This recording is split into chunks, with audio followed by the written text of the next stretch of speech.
దొరకాలని కోరుకునే వాళ్ళు ఉంటారు అనమాట. వాళ్ళకి ఎక్కడో ఒక రే ఆఫ్ హోప్ అంటే ఒక చిన్న ఎక్కడో ఆశ అనేది కనబడినప్పుడు వాళ్ళు వెల్కమ్ అండ్ దాన్ని నిలబెట్టుకోవడానికి ట్రై చేస్తాం. సో నేను చేస్తానని నేను అనట్లేదు, కానీ ఓ ప్రయత్నం అయితే గట్టి ప్రయత్నం అయితే చేస్తాం. ఆ చేసే క్రమంలో ఇప్పుడు ఎక్కడున్నా కానీ కూడా ఇప్పుడు కంప్లైంట్స్ వస్తున్నాయంటే కనుక ఐ టేక్ ఇట్ ఒక మంచి పరిణామంగానే తీసుకుంటాను. ఐ డోంట్ సే దట్ దాన్ని నెగిటివ్గా తీసుకోను. జనాలు ఓకే ట్రస్ట్ మనం బిల్డ్ చేస్తున్నాం ఏమో అని అనుకుంటాం, ఇంకా జాగ్రత్తగా బిల్డ్ చేయాల్సిన అవసరం ఉంటుంది. ఎందుకంటే ఆ బాధ్యత ఇంకా మనం జాగ్రత్తగా తీసుకెళ్ళాలి. ఎందుకంటే ఇంతమంది నీతో నమ్మకంతో వచ్చినప్పుడు నువ్వు దాన్ని ఇంకా ముందు తీసుకెళ్లాలంటే ఇంకా నమ్మకంగా పనిచేయాల్సి వస్తుంది. హైడ్రా అనేది ఒక్కసారి ఏర్పాటు చేసిన తర్వాత ఇది ఒక పొలిటికల్ హైడ్రామాగా మారిపోయిన పరిస్థితి. కౌంటర్స్ రీకౌంటర్స్ అనేక పార్టీస్ నుంచి కూడా కొనసాగుతూ ఉన్నాయి.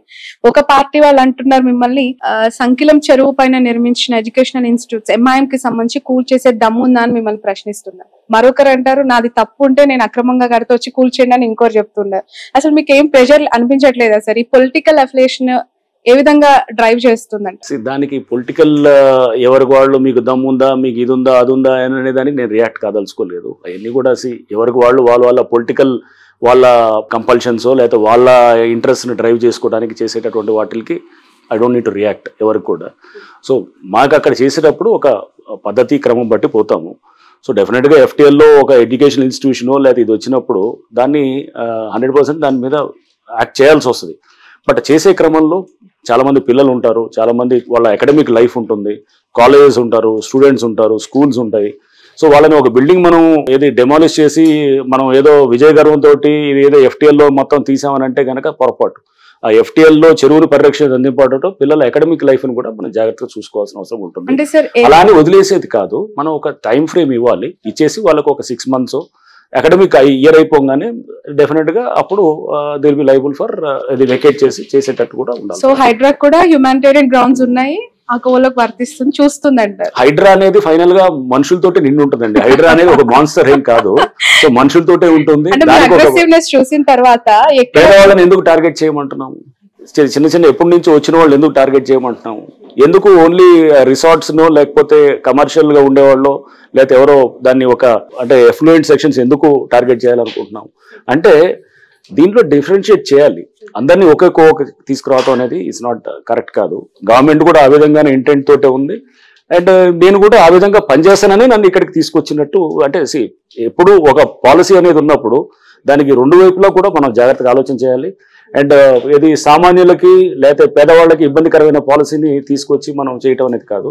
ఈ సిస్టమ్ని మ్యానిపులేట్ చేస్తున్న వాళ్ళ మీద మనం డెఫినెట్ గా మనం హార్ష్గా యాక్ట్ చేయాలి. సార్ ఈ ఎంటైర్ ప్రాసెస్ లో ఈ హైడ్రాకి సంబంధించి ఒక పొలిటికల్ కౌంటర్ సార్, దీనికి మీరే చాలా గట్టిగా సమాధానం చెప్తారా లేదంటే కౌంటర్ ఇస్తారా అని నేను ఈ క్వశ్చన్ అడుగుతున్నాను. ఎవరో కాల్చాలనుకున్న గన్ రంగనాథ్ గారి భుజం పైన పెట్టి కాలుస్తున్నారు అని చెప్పి మాట్లాడే వాళ్ళకి మీరు ఇచ్చే సమాధానం? వచ్చే టైమే చెప్తుంది ఇవన్నీ కూడా. అది నా భుజం మీద నుంచి పెట్టి కాలుస్తున్నారా లేదా లేకపోతే అసలు పబ్లిక్ గుడ్ కోసం చేస్తున్నారా మీకే అర్థమవుతుంది. So time only will tell, మీరే చూస్తారు కదా. సార్ నాలాల పునర్వ్యవస్థీకరణ అవ్వచ్చు, చెరువుల పరిరక్షణ అవ్వచ్చు, బఫర్ జోన్ కి సంబంధించి తిరిగి మన ప్రకృతిని మనం కాపాడుకోవాలి అనే నినాదం బాగుంది. కానీ ఆల్రెడీ ఒక చరిత్రలో కనుమరుగైపోయిన చెరువులకి తిరిగి పునర్వైభవం వస్తుందా హైడ్రా ద్వారా అంటే? ఎందుకంటే అసలు అక్కడ చెరువు ఉందా నాలా ఉందా తెలుసుకోలేని అనేక స్ట్రక్చర్స్ ప్రస్తుతం హైదరాబాద్ లో కనిపిస్తూ ఉన్నాయి. అది ఖచ్చితంగా సాధ్యం అంటారా? అంటే మీరు ఎక్స్ట్రీమ్స్కి వెళ్ళొద్దు. అనేది ఆల్రెడీ 100% ఆక్యుపై అయిన చెరువుని కాదు, అట్లీస్ట్ ఇప్పుడు 60% 50% ఉన్న చెరువుని కాపాడుకోవచ్చు. అండ్ కొంతవరకు ఉన్నదాన్ని రివైవ్ చేయడానికి ట్రై చేస్తాము. మరి పూర్తిగా పోయిన చెరువునంతా కూడా నేను తీసుకొచ్చి 100% ఉన్నదాన్ని మళ్ళీ పూర్తిగా చెరువుని రివైవ్ చేస్తానని అనట్లేదు. బట్ ఒక సీరియస్ అటెంప్ట్ అనేది చేసినప్పుడు ఇప్పుడు లాట్ ఆఫ్ డిస్కషన్ జరుగుతుంది. ఇన్నాళ్ళు బఫర్ జోన్ అంటే తెలియదు, ఎఫ్టీఎల్ అంటే తెలియని వాళ్ళు ఇప్పుడు ఏంటి అనేది తెలుసుకుంటున్నారు. ఇప్పుడు ఒక కబ్జా చేయాలంటే కనుక 1-2 సార్లు జాగ్రత్తగా చేస్తారు. మీరు చూస్తున్నారు ఇప్పుడు చాలా ఎంక్రోచ్మెంట్స్ కూడా అసలు నేనే ఆశ్చర్యపోతున్నాను. రోజు చాలా జరుగుతున్నాయి హైడ్రాకి సంబంధం లేకుండా. మరి ఇన్నాళ్ళు ఎందుకు జరగలేదు, ఇవన్నీ జరుగుతున్నాయి. సో అంటే ఒక కల్చర్ చేంజ్ కూడా వస్తుంది. That is what we precisely want. అంటే మనుషుల ఆలోచన విధానంలో కూడా ఆఫీసర్స్ కూడా జాగ్రత్త లుక్, మీరు చేయకపోతే కనుక రేపు వచ్చి వీ విల్ డిమాలిష్, ఫస్ట్ వాళ్ళకే ఇస్తాం. అండ్ రేపు మేము డిమాలిష్ చేస్తే కనుక దాంట్లో ఆఫీసర్స్ ని ఎవరైతే బాధలు ఉన్నారో వాళ్ళని డెఫినెట్ గా దిల్ బి బుక్డ్ అనమాట. హైదరాబాద్ కామన్ పీపుల్ కి హైడ్రా ద్వారా కమిషనర్ ఆఫ్ రంగనాథ్ గారు ఎలాంటి సలహా ఇస్తారు? ఒక సలహా ఇవ్వమంటే అంటే దీనికి సంబంధించి ఒక పానిక్ వాళ్ళలో కనిపిస్తోంది, మా ఇల్లు కూల్చేస్తారేమో, మా ఇల్లు నేలమట్టం అయిపోతుందేమో, ఒక భయంతో ఉన్న వాళ్ళకి మీరు ఇచ్చే ఒక అమూల్యమైన సలహా. సామాన్యులు ఎవరు పేదవాళ్ళు ఇప్పుడు ఇల్లు కట్టుకొని వాళ్ళు ఉన్న వాళ్ళని ఎవరిని జోలికి వెళ్ళము. మిడిల్ క్లాస్ వాళ్ళు ఎవరు కూడా వాళ్ళు ఇల్లులు కట్టుకొని వాళ్ళు ఉన్న వాళ్ళని ఎవరి జోలికి వెళ్ళము. ఎక్కడైతే కనుక FTL చుట్టూ ఉన్నటువంటి దాంట్లో లగ్జరీ హోమ్స్ అంటే లైక్ సపోజ్ సంబడి ఏదో రిసార్ట్స్ ఏదో ఉన్నది అట్లాంటి వాళ్ళ దగ్గరికి అది చేస్తాము. అండ్ అది కూడా ఏంటి వాటర్ బాడీస్ వరకే మెయిన్. ఇప్పుడు డ్రింకింగ్ వాటర్ బాడీస్ మనకి లైక్ హుస్సేన్ సాగర్, మన హిమాయత్ సాగర్ అండ్ గండిపేట ఉంది, దాన్ని దగ్గర చేస్తాము.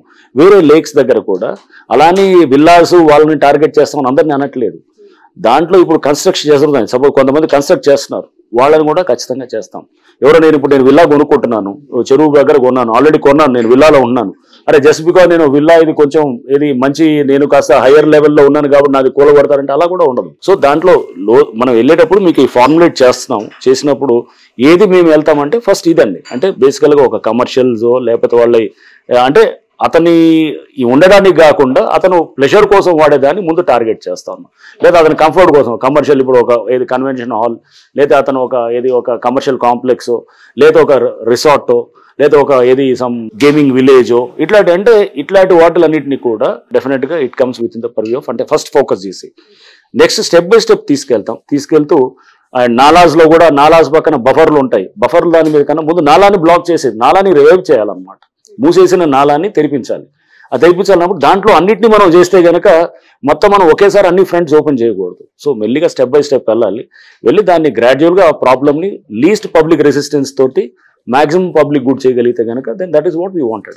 Right. So Janwada farm houses కి సంబంధించి చాలా పెద్ద ఎత్తున చర్చ జరుగుతోంది. What is your stand on that? ఏం గుర్తించారు, అక్కడ ఏం జరిగింది అనుకుంటున్నారు? జన్వాడ ఫార్మ్ హౌస్ అనే దాని గురించి చూస్తే కనుక అది మోర్ ఆఫ్ 111 జీవోలో ఉన్నటువంటి ఇదిగా మేము చూస్తున్నాము. సో 111 జీవో అనేది మా స్కోప్లో లేదు. నెంబర్ 1, మీరు ఎంటర్ అవ్వరా అక్కడికి? 111 జీవోలో మేము ఎంటర్ అవ్వము, మేము రాము. 111 జీవోలో అంటే చాలా ఉన్నాయి, హండ్రెడ్స్ ఆఫ్ వేల స్ట్రక్చర్స్ ఉన్నాయి. ఇది ఒకటే ప్రత్యేకంగా ఎందుకు వెళ్తాం? నాలా ఉందనుకోండి ఫర్ ఎగ్జాంపుల్, నాలా లేక్ అని చెప్పి కూడా FTL బఫర్ హౌస్ ఖచ్చితంగా చేసేవాళ్ళు. అది లేదు, అది 111 జీవోలో ఉంది. బట్ రేపు అక్కడ 111 జీవోలో చాలా స్ట్రక్చర్స్ రిమూవ్ చేస్తున్నప్పుడు దాంట్లో జన్వాడ ఫార్మ్ హౌస్ ఉంది, హైడ్రాన్ హెల్ప్ అడిగితే ఖచ్చితంగా చేస్తాం. సపోజ్ అక్కడ 100 స్ట్రక్చర్స్ తీస్తున్నాం, మొత్తం ఏరియాలు అంతా కూడా తీస్తున్నప్పుడు దాంట్లో దిస్ ఈజ్ ఆల్సో వన్ అంటే నేను హెల్ప్ చేస్తాం, డెఫినెట్ చేస్తాం. బట్ ఇండివిజువల్గా ఒకళ్ళని మనం పొలిటికల్గా చేసేది అట్లా ఆలోచన హైడ్రా చేయదు. అండ్ ఆ విధంగా దాన్ని మీరు అంటున్నారు కదా ఇందాక ఏదో భుజం మీద పెట్టి కాల్చేదానికి హైడ్రా అనే దానికి అది ఆ ఇన్స్టిట్యూషన్ కానే కాదు. ఓకే, ఎక్కువగా వినిపిస్తుంది లైక్ పల్లా రాజేశ్వర్ గారు, మల్లారెడ్డి గారి కాలేజెస్ కి సంబంధించి కావచ్చు, లేదంటే ఇతర ప్రతిపక్ష పార్టీలకు సంబంధించిన నేతలవే ఎక్కువగా టార్గెట్ అయినట్టు కనిపిస్తుంది. హైడ్రా నిష్పక్షపాతంగా పనిచేయట్లేదు అనే ఆరోపణ.